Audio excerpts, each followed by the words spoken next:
first day I'm filming. After I've had my operation. I had my operation last week. I've taken a good few days to sort of come back to some type of reality.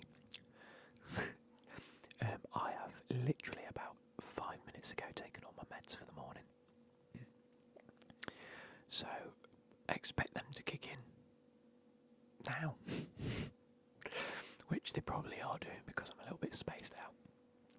Basically, I take some just before I take the majority because there's one or two I have to take to sort of line my stomach to stop me getting stomach ulcers. I haven't brought them with me, otherwise I'd talk you through the meds that I'm on because some of them have funny names and I think it would be good for an ASMR video, but it's besides the point. The operation itself was successful in another word. I'm going to quickly talk through exactly what happened just for you guys. I'm off for at least 6 weeks, probably 5.5 weeks when you're seeing this. I've got some doctor's appointments, sort of follow-up appointments to go to and things like that. So yeah, I've got to find out about them in due course. But we're just going to go through. I'm going to talk through the morning. I was very tempted to film quite large portions of it, just as like my trip to the hospital, etc. But I never ended up doing that just because I was a little bit nervous anyway, and I'm sort of glad I didn't in hindsight. So, with that being said, I'm going to quickly pour myself a drink of Pepsi if I can get into my fridge.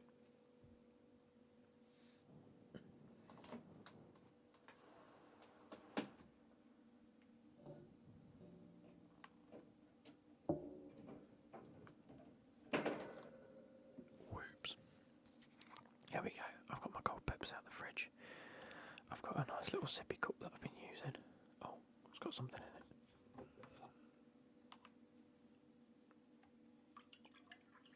Let's pour that out. That's probably been in there for a day or two. My bad. Don't realise there's something in there. I've been drinking a lot of just like orange. Just trying to keep hydrated, so I'm having a bit of Pepsi now just for the fun of it. Now more beer.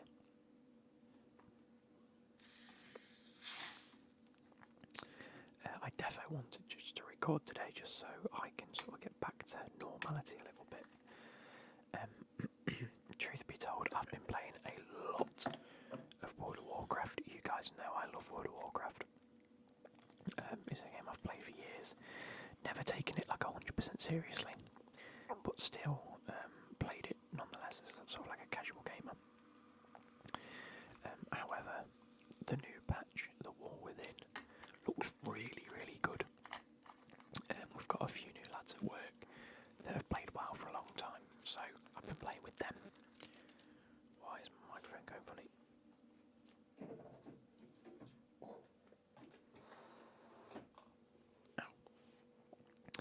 And so I've just sort of got back into it pre-patch because it comes out in a couple of days' time, and then I can get up to speed, up to level with like new characters and things like that, which is pretty cool. Anyway, let's take a sip. I'm a little bit shaky because the meds have kicked in, but I've had something to eat, so it should calm down pretty quick. So, the day of the op, I had to get to the hospital at 7 in the morning, which we did do. I was on the ward by about 7:15. Sat down, did all my pre-med sort of checks, what's your name, your date of birth, where you're from, etc. What is it you're having done? And I explained I was having an arthroscopy, which basically means they're going to do a bit of a keyhole surgery, open you up and have a look inside. You can have it on your knee and your hip and your leg, your foot, like your arms, I think, and your back. It's just a way that they can get something in there and have a look. Now, the reason that's ever so slightly complicated with myself is because we had already planned to do something a little bit further than an arthroscopy, which is just to smooth the bone off the ball joint in my hip on the left-hand side. nice and smooth and get rid of the lumps and bumps that are on there that are causing an impingement on my nerve. Now, with that being said, when the anaesthetist came, he basically crossed off a load of the medication that was on the list and said, no, you won't need that. Are you on this already? And I said, no. And he went, oh, you won't need that then. And I was like, what? No. If I'm having what I think I'm having done, I'm probably going to need a lot of the meds. And then he said, no, we're only having a look. And I was like, oh, well, that sounds wrong.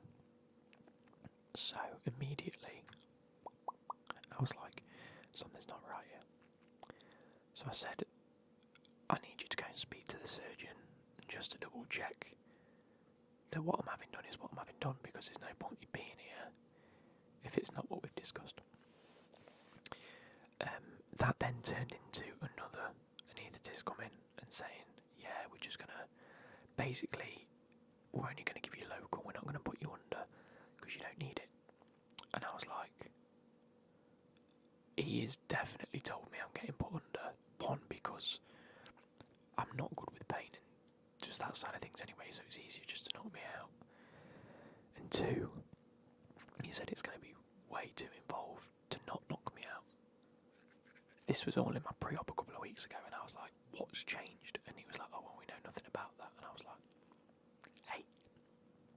Anyway, they basically said, speak to the surgeon before you go down. Then someone came to grab me, and I was like, no, I'm not going anywhere until I've seen the surgeon. They ended up ringing down. I was a little bit delayed. I was the last person to go out of my group. I went down at about 8:30, 9 o'clock. So I wasn't waiting too long, to be fair. I was quite impressed. There wasn't too much of a wait, and that was even with me delaying myself going down. And basically they kept telling me, you're delaying theatre, you need to go down. And I was like, I'm not going until I know exactly what I'm going down for. Anyway, that quickly turned into, the surgeon is down in theatre, we will take you down in the waiting room, because you're going to it's called receiving, and he'll come out and speak to you with the anaesthetist. I was like, okay. So I went down, I got my bed sorted, and they put me on it and everything, and I was happy, I was fine. The guy that, the porter that was taking me down was asking me why I was delayed, and I was explaining, and he went, no, you need to double check and make sure it's okay, like, you've done the right thing, don't listen to some of the nurses that are just trying to get you in and out. Basically the surgeon came out and said that everything that I'd said is correct, and what the anaesthetist had said was wrong. They were double checking it, so when they go into theatre with the group that I was with, they discuss each person's case as they come in the door. And because I hadn't gone down there, they hadn't discussed mine yet, which is strange considering they were asking me what type of anaesthetic I wanted. But he reassured me, he said, no, we are going to give you both local anaesthetic on your legs, we are going to give you a spinal, so an epidural, and we are going to knock you out. And I was like, okay, that's what I'd heard. And the woman was like, it is a lot.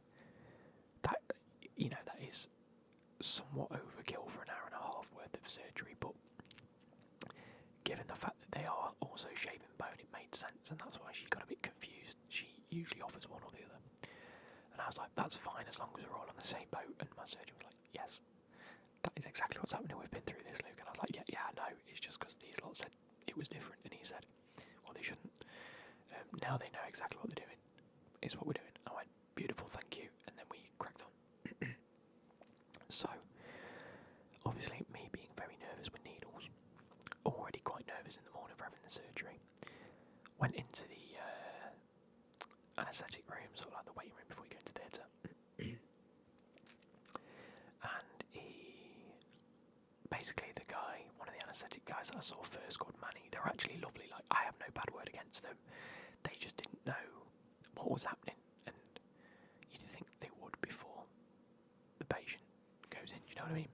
Anyway, he spoke to me, we were talking about golf, and we were talking about all these other things. They gave me, basically they have to give you the spinal before they give you the general, because otherwise you can't have the spinal because you're not awake, and you're not, like, upright. So, they put a cannula in my hand. I don't know if you can tell, I've got a little bit of a bruise. It's gone down now because it's been a few days, but that was quite heavily bruised.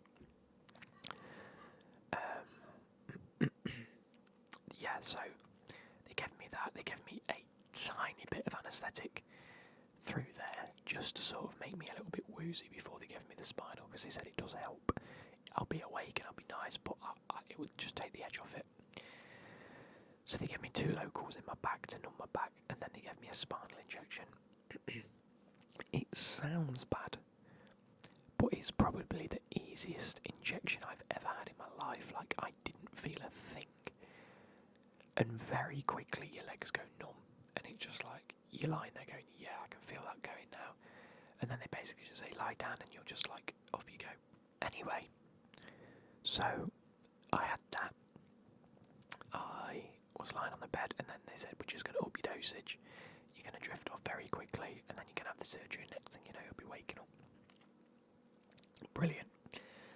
And I must have drifted off. I can't even remember it. And the only thing I can remember for anything in between me getting knocked out and me being somewhat conscious is being rolled from side to side, and the mesh pants that they give you being taken off, which sounds dodgy, but I understood why. Like, all I remember is someone saying they're very wet. Now, I don't know if I'd pissed myself or not. Turns out I didn't. For a while I was believing that I'd pissed myself, and I was like, well, that's what you get for not putting a catheter in, you dickheads. However, God, look at me. I've just realised how, like, out of it I look. So, I'm now going to talk about during the surgery and what actually happened, because I've been briefed on that afterwards.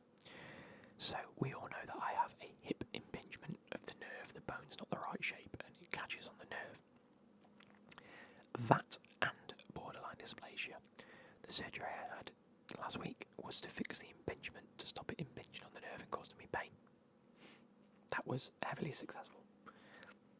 However, pardon me, whilst I was in there, and when they opened me up and had a look, because they still do that anyway, that's what an arthroscopy is, they still had a look, my surgeon has informed me that there is, so on your hip, like the curved bit, there is cartilage that runs alongside it, like underneath. It's like a bit of a shield as such, just to sort of help with the movability and whatever it might be.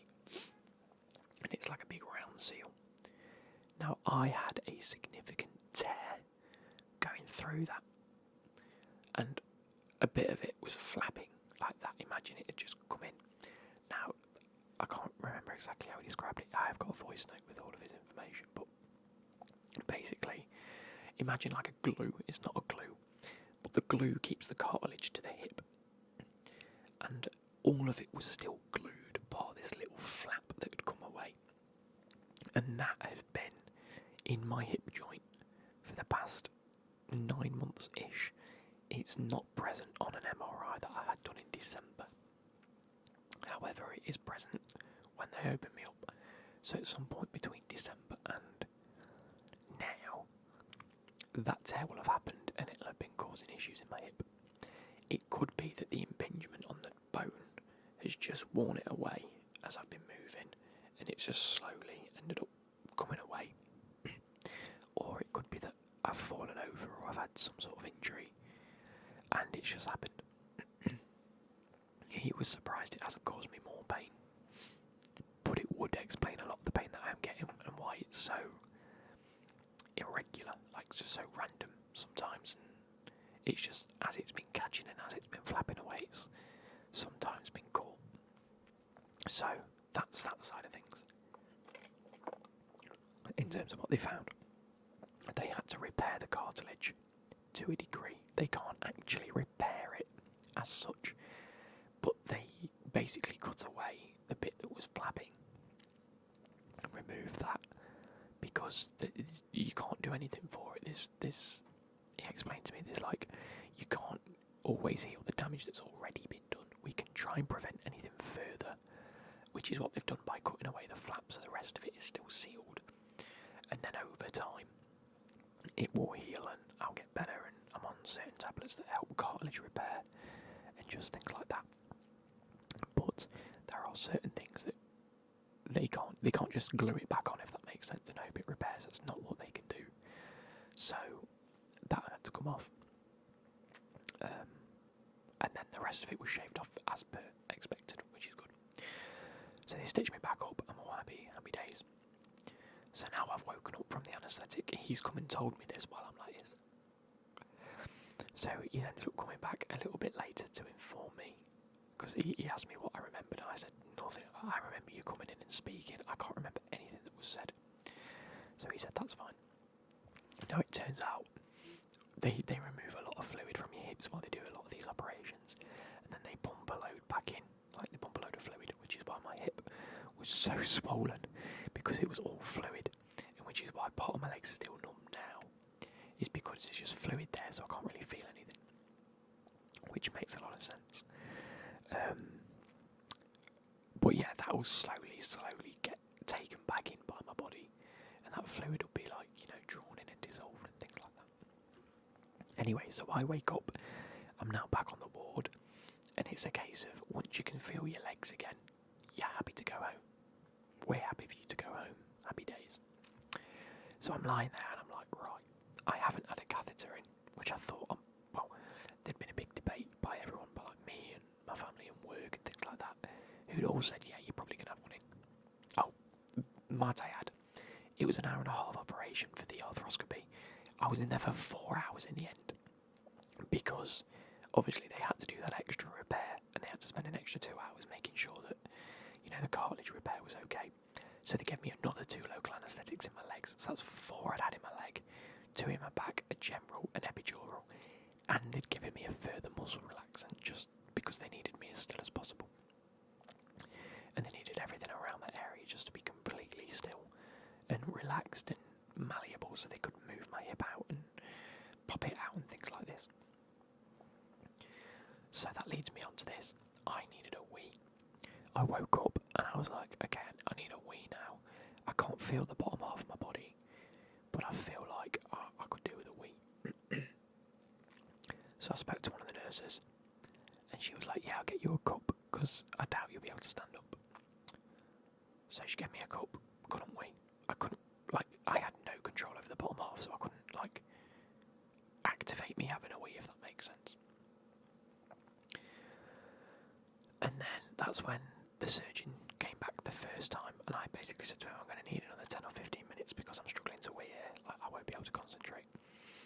I started getting a little bit of sensation back, and then I realised I was in a lot of pain very, very quickly. I was sat there and my bladder felt like it was going to burst. I was like, I can feel my leg. I can feel my right leg again. I can feel my stomach again. And I'm really hurting. And then one of the nurses was like, yeah, it's probably just a bit of bruising around your abdomen, like from you having the operation, and them, obviously they're about to press on you and things like this and keep you in certain positions. And I was like, no, it feels like internal. This feels like my bladder's going to burst. And she was like, okay, well, I'll try and get hold of a bladder scanner. Obviously you haven't had a wee yet, so it could just be that you've got a bit of build-up. And then eventually, after about half an hour, they managed to locate a bladder scanner, and at that point I was breathing very heavily and screaming in pain. I was the only one on the ward, everyone else had gone home, and I was like, this really hurts, ow. And the woman was like, yeah, we're trying our best, we're trying to find something, just bear with us. And I was like, really just wanted to punch someone in the face. And the other nurses ended up coming and was like, no, he's really in pain, we need to do something about this. Because this one nurse was pretty useless, the rest of them were all absolutely brilliant. Just this one nurse, I don't think she understood what was going on. So they ended up getting a bladder scanner, they did that, and there was 950 ml in my bladder. Now, a male's bladder can hold approximately 700 ml. You start weeing, or you get the sensation that you need to wee, it's around 150 to 250 mil, and I had 950 mil. So I was in a lot of pain. I couldn't sit up because it was just pressing on my abs. So they ended up leaning the bed up, swivelling me around. At this point, for whatever reason, and I still don't know to this day why it happened, the nurses were very confused, my hands had cramped like this. I was stuck like this, and the nurse tried to pull my fingers. She tried to pull my fingers away. She tried to bend them. Couldn't do a thing, and I was like, "What the fuck's happening to me?" And she's like, "I don't know. I don't know if it's like an effect from the meds. I don't know if it's just because you're in a lot of pain and your body started going like a bit of a shock, but you're awake because you need, like, your brain's telling you need to wee, and that's all you've got to do. Whereas your body's going, ow, I'm shutting down, sort of thing. I've no idea." Anyway, so they bring this thing over to the bed, which is like a cylinder thing that you just sort of hold yourself up on. And bless them, there was about 3 nurses stood there. One of them was holding one of the like piss cups over me because I was like holding myself up, so I couldn't do anything. And just was like, just try and wee. And I was there for about, it must have been 15 minutes with these 3 nurses all watching me try and wee. And I couldn't wee. I had no control over. A little dribble came out, but it wasn't anywhere near enough. So eventually they put a catheter in me. They basically said, "No, we're going to have to get a catheter in." That is an uncomfortable experience. Don't let anyone tell you it's not as bad as it seems, because it is as bad as it seems, but you have to have it done. So in the time, like during it, I was just like, get it in, let it go. So they put it in, and the minute they put it in, it just started coming out, and I was like, wow, thank God for that. And that's the most relief I'd felt. So out of the whole experience, the only pain I've really been in is my bladder, because I couldn't wee. How mental was that? Anyway, because I'd had a catheter in, they couldn't let me leave until I'd had a wee of my own accord. So it's now about 3 o'clock in the afternoon. I'm wanting to go home. I've got a catheter in. Once I'm basically empty, they said, "Look, you're probably going to have to stay in overnight." And I was like, "I don't want to stay in overnight. It was meant to be a day case." Right, okay, we'll see what we can do. So that's when my surgeon eventually came back, because I'd had a wee. That's when he explained everything about the cartilage and the meds that I'm going to be on and why. Because he's had to, basically I was meant to be on 4 meds. I think I've now got 6 or 7 meds that I'm on daily. One of them's to help me go to the toilet. One of them's like a stomach liner for the rest of my meds. I'm on aspirin for the blood thinners. I'm on losartan and something else. One of them's to help the cartilage repair. One of them's to help just, I'm on like codeine and naproxen as painkillers. Things like this. So he explained all that, and that was really good. And he basically said he doesn't expect me to need another surgery now. He says it's quite, actually very, very happy with the way we've been. And I was like, brilliant. So then fast forward to me being put on a ward with another gentleman. Basically around the corner they moved my bed because there was only 2 of us in the whole of the floor at that point. So they just said, "You 2 have these 2 beds." They removed the catheter, and basically the agreement was, if I can wee of my own accord, I can go home. So I drank a lot of water. We had a Subway. My mum and my brother came to visit me. My missus was back at this point. She'd come to see how I was getting on. And basically you're only meant to have visitors for like a couple of hours a day, because our ward was like a specific thing that was happening that day. They basically said you can come between 12 and 8 and just stay with them and then take them home when they're ready to go home, because they didn't expect anyone overnight. Obviously my mum and my brother were sat with me. Becky ended up leaving, and then I was like, "Oh, I need a wee. I feel like I need a wee." And my mum was like, "Wicked, I'll go get the nurse." So we called the nurse. I said, "Look, I need a wee." And they changed onto the night shift now, because it was at about 6:30, 7 o'clock. And she said, "Yep, okay, then you get up and go for a wee." And I was like, "Hey." I was like, "Oh no, I'm meant to be getting crutches." And she went, "No. Your sheet says it's full weight bearing." And I was like, "No, the surgeon said, like, for the first couple of days, take it as easy as you can, and then after that start trying to walk on it." And she basically showed me my notes, and actually it did say full weight bearing and that I can walk. And I was like, "Okay." And she's like, "If you need crutches, you gotta wait till physio in the morning." And I was like, "No." So I attempted to stand up, and that's when I realised I can walk. I can walk. I can. Putting weight on my leg isn't the issue that I've got. It's actually moving and manoeuvring my legs now is the weird bit, because they've cut through like cartilage and like ligaments and things. And then it is just so bruised and so tender that it is difficult for me to move on top of the fact that it's still numb in some areas, like some muscles are still numb, so trying to activate them are very difficult. That being said, I went for a wee. I managed to walk to the toilet and I was very impressed with myself. I stood on the toilet, I was waiting for a good minute or two for it to actually come out, but my god was it so relieving when I could go for a wee. I was like, yes, I've gone for a wee, I could go home. She was happy, she went and got all my meds and we left at about 7:45, 8 o'clock-ish. I walked to a wheelchair and then they wheeled me out of the hospital because I thought, look, I can walk, I don't want to walk all that way. That being said, I'm here now, I'm home, I'm relaxing, I've been playing World of Warcraft. It was quite an eventful day. I think the two most shocking things were the amount of pain I was in with my bladder and the fact that I've actually had cartilage damage for as long as I've had cartilage damage that I just didn't know about. The rest of it, the actual central sort of going in, having the up and going home was all fine. The recovery is going fine. I'm a little bit shaky just because of the meds.